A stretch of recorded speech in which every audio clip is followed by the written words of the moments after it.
May inexpectar ka ba? May ano talaga, you are full of expectation, no? Na gagawin yun ni Lord sa iyong buhay. Amen? Na hindi ano kapatid, hindi mahirap para kay Lord ang pagaling sa iyo. Yung kamay ko na masakit, nilagyan ko lang ng anointing oil na such prayer na wala na. Wow, thank you so much, Ma'am Bebski. O, ganun talaga mga kapatid. Yun lang. Amen? Ang dami-dami talagang gumaling sa anointing oil, sa paggamit ng anointing oil, no, with faith in God and with prayer. No, while you ipahid, pray kayo, Lord, salamat Lord. Amen? Meron pong, God bless you, my son Matthew, God bless you, blessed morning. Meron pong mga kapatid, testimony dito sa Davao region. May kasi siya, may cyst siya sa kamay. Amen? Tapos, yung niya na nakarinig siya about anointing oil kasi siya scheduled for operation. Amen. So, ganun. So, nung natanggap niya ang anointing oil, sabi niya, Lord, kapag pagalingin mo ako, hindi na ako maoperahan pa. Amen. So, yun, palagi niyang pinapahid yung anointing oil with prayer, anointing oil with prayer. Bago pa man ang schedule for operation, nawala na yung cyst sa kanyang kamay. Amen? Oh, glory be to Jesus. God bless you po, Ma'am Bebski. At yung plima ko, nawala rin kagabi. Wow, praise God. Thank you so much. God bless you. Thank you, Lord. Thank you. God bless you. Ma'am Respi, thank you so much. Ganun talaga ba, kapatid? At yung anointing oil na yun, pwede nyo pong i-bless sa inyong mga bahay. I-bless po, i-sprinkling nyo po with prayer. And then, pwede nyo po yung i-bless sa inyong mga, sa inyong negosyo. Amen? Sa negosyo, kung saan yung place ng negosyo nyo. Pwede nyo po yung gamitin as long as may kayo, as long as God is telling you to do it. Amen ba? Then you do it. Amen? Kung sa mo, feel mo talaga kapag ilagay ko to sa mainit na tubig, gagaling ako, pwede. Kasi walang mga chemicals doon. Ang nandun lang is yung oil at yung power ni Lord is through your faith in Christ Jesus. Amen? Hallelujah. So, ganun mga kapatid. Amen? God bless you. Sir Hernan, God bless you. God bless you po. Amen? It is well with you, Sir Hernan, in the name of Jesus. Amen?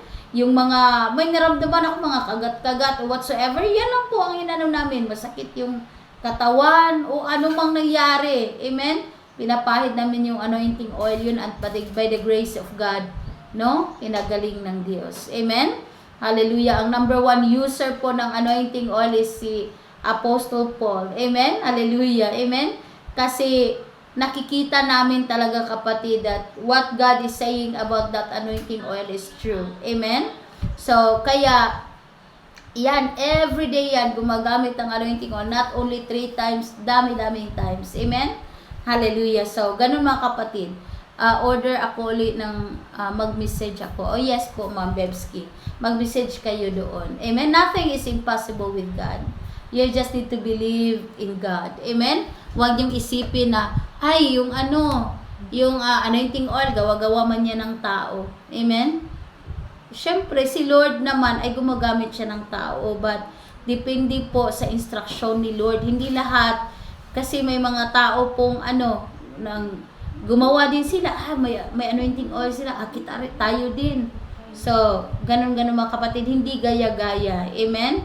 Hallelujah. Kung bigay ni Lord, yun mag-work talaga yun. Oh, glory be to Jesus. Amen? Hallelujah. Praise God. Amen?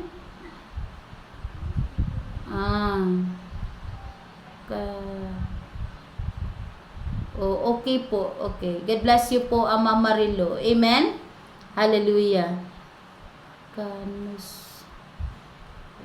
Okay, God bless you po, Ma'am Maribel. God bless you. Ma'am Marilo, God bless you. Ma'am Bebski, God bless you. God bless you.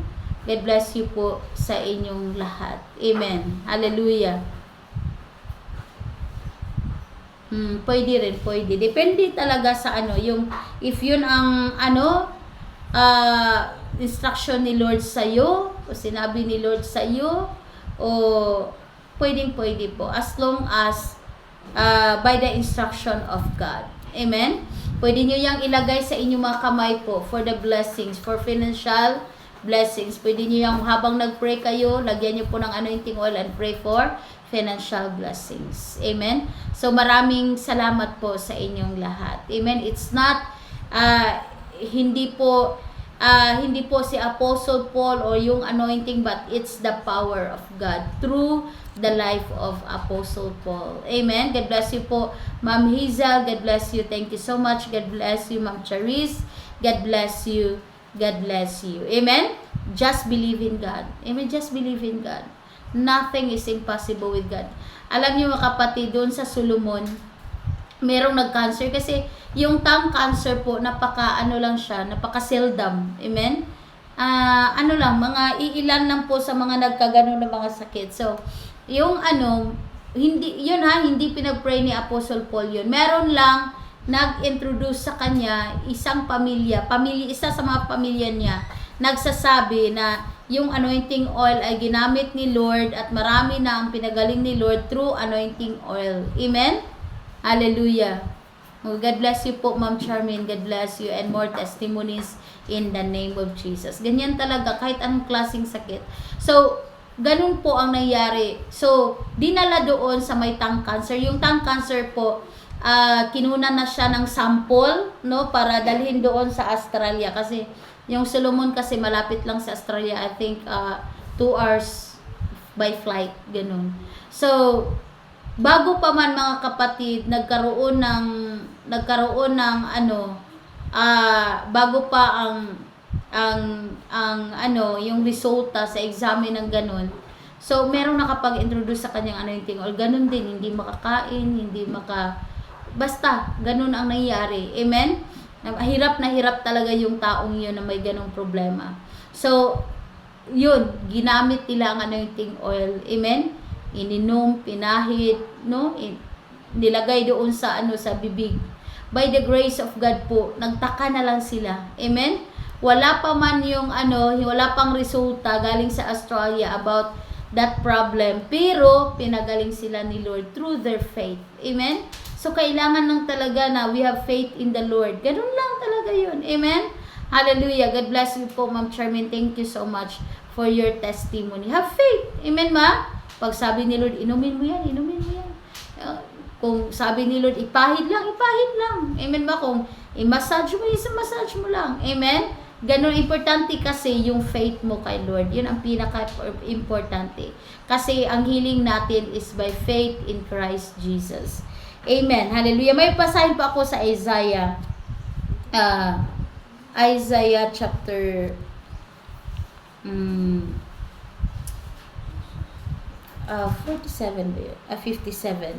Okay, Isaiah 57 verse 18. Kung may Biblia kayo mga kapatid, buksan po natin sa Isaiah chapter 57 verse 18.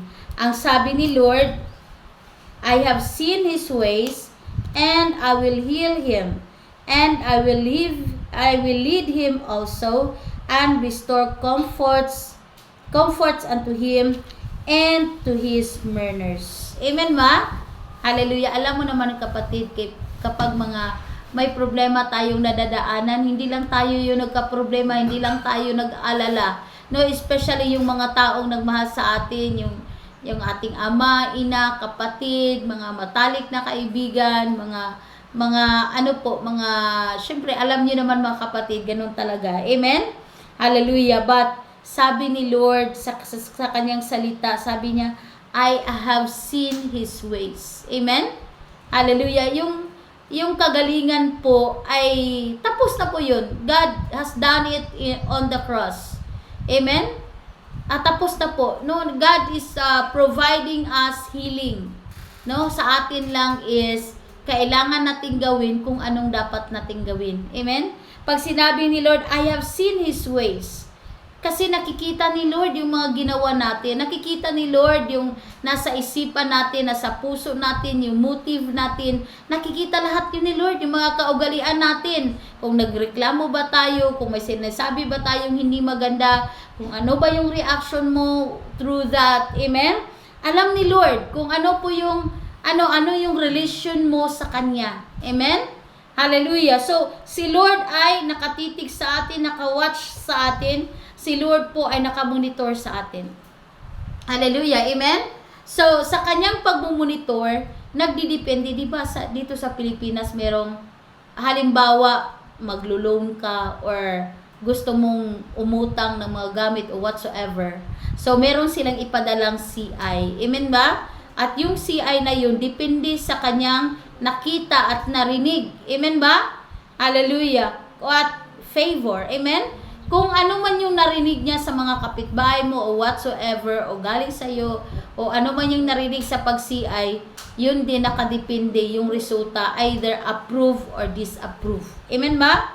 So, ganun din si Lord. Amen. God bless you po, Brother Josh, nang nukit ng ulo ko, ng pamangkin ko, nilagyan ko lang ng anointing oil, nawala po. Praise God. Wow, praise God po, Brother Josh.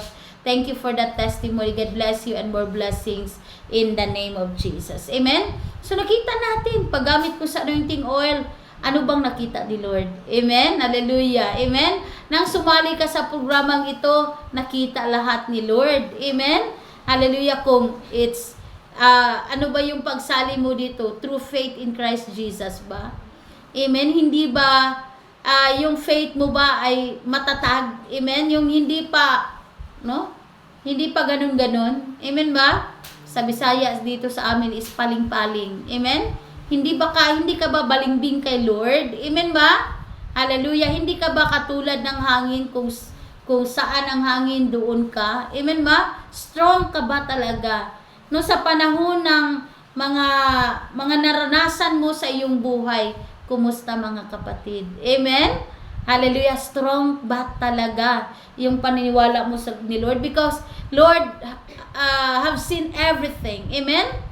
No, nakita ni Lord yung mga ginawa mo kahapon, kanina. Amen? Alam niya lahat ng ginawa mo. Alam niya what's inside your heart. Amen ma? God bless you po, Sir Arkanghel. Amen? Matawagan po kaya ako. Mahina po ang signal. Amen? Let's see po. Arkanghel Villamonte, pakilista. Amen? Hallelujah. So, depende yun. Kasi, kaya nga, may ano tayo mga kapatid, may magtataka siguro tayo, bakit yung isa gumamit ng anointing oil, gumaling. Yung isa naman ay hindi. Kasi God had seen everything. Amen? Nakita ni Lord lahat yun. Amen? Yung sa ano mo, baka nagdududa ka. Amen? Hallelujah. Baka sabihin mo, ay, ang liit-liit naman ito. Tapos, ano ba tong oil na to? Sigurado ba talaga makapagpagaling ito? No? Kung meron ka mga pagdududa pero yung natanggap mo, no, with you are very happy, no, ano po mga kapatid, no, na nagagalak po kami sa mga taong tumanggap ng anointing oil na may kasiyahan sa puso. Amen ma?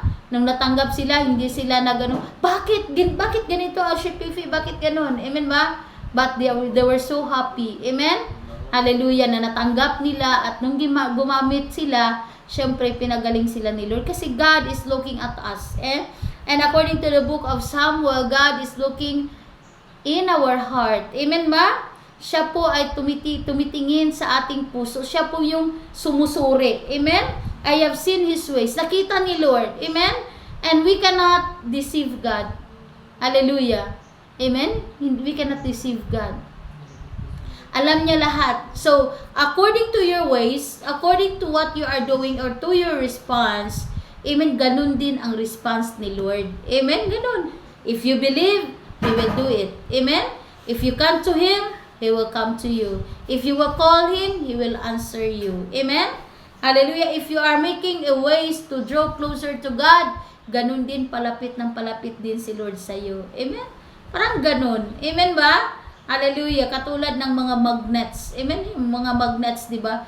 Pag parang mina-magnetize ka sa word ni Lord, before you don't love to hear God's word, before ayaw mo mag-serve kay Lord, before ayaw mo magbigay sa gawain ni Lord, and then suddenly, amen? Hallelujah, nabago lahat 'yun. Amen? Before, yung ugali mo hindi maganda pero binago ni Lord because We are a new creation. Amen ba? Hallelujah. Yun ang sabi ni Lord sa Corinthians, 1 Corinthians 5:17 or 2nd. Amen? Hallelujah. So, God, no?